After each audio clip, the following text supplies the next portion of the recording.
What impact does getting in trouble have on your attitude? We're going to look at a story today about Cain and Abel. And Cain made a mistake, but then he let that mistake define the rest of his life.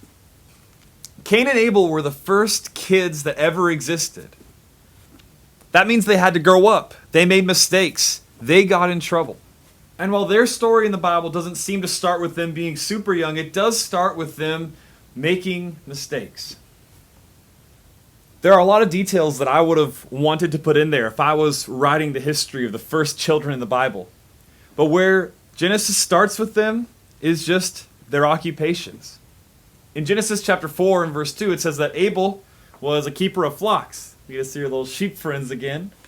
And Cain was a tiller of the ground. He probably didn't grow apples and oranges, but he grew something. This story very quickly goes into what they did with what they had. What I mean by that is that they both offer sacrifices to God, but only one of them ends up being satisfying to God. Where Genesis 4 goes in verses 3 and 4 is it says, Cain brought an offering, a sacrifice from the fruit of the ground, and Abel offered a sacrifice of his flock.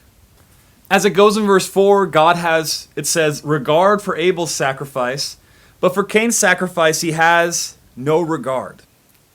And again, if this was a story that I had written, I would have probably written why God regarded one sacrifice but didn't regard the other.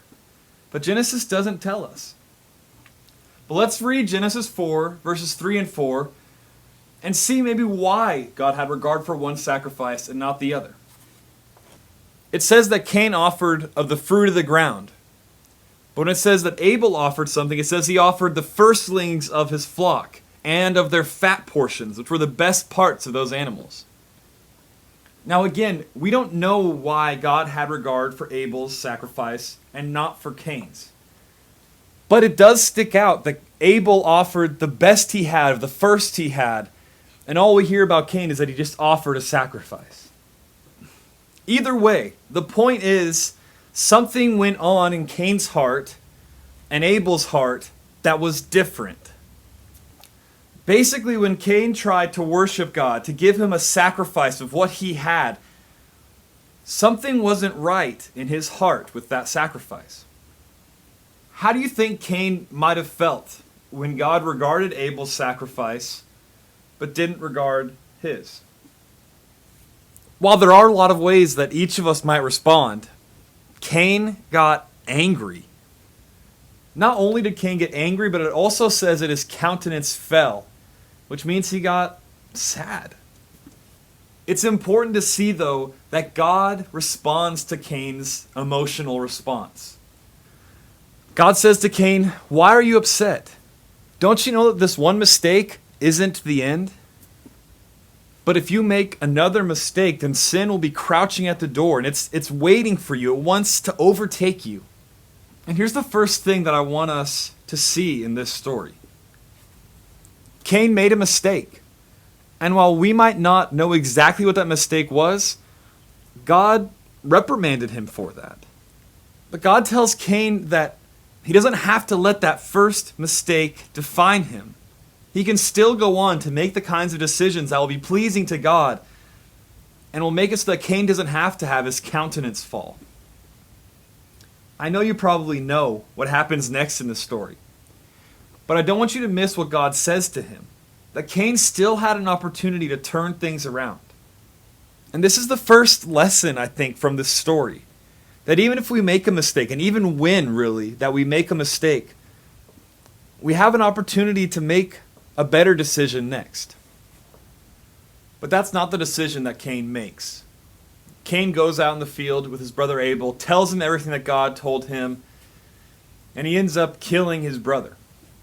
After Cain kills Abel, God comes to Cain and asks him where his brother is.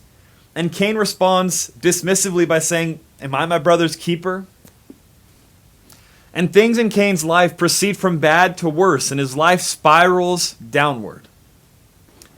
God's punishment for Cain is that the ground will no longer produce fruit for him, and he has to be a wanderer on the earth.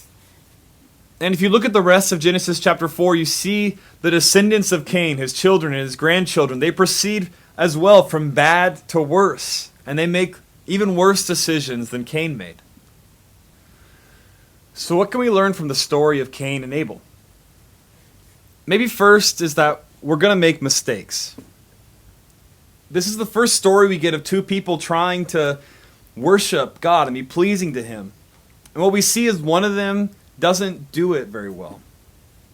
While we might wonder what exactly Cain did wrong, the message of the story really is that we're going to make mistakes in our relationship with God. And that leads to the second lesson, which is we can't let our mistakes define us.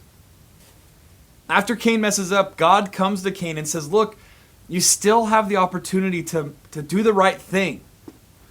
But the problem is for us so often is that when we make a mistake or we get in trouble that makes us feel so bad or we feel so much shame about it that we can't move on to make the right decision.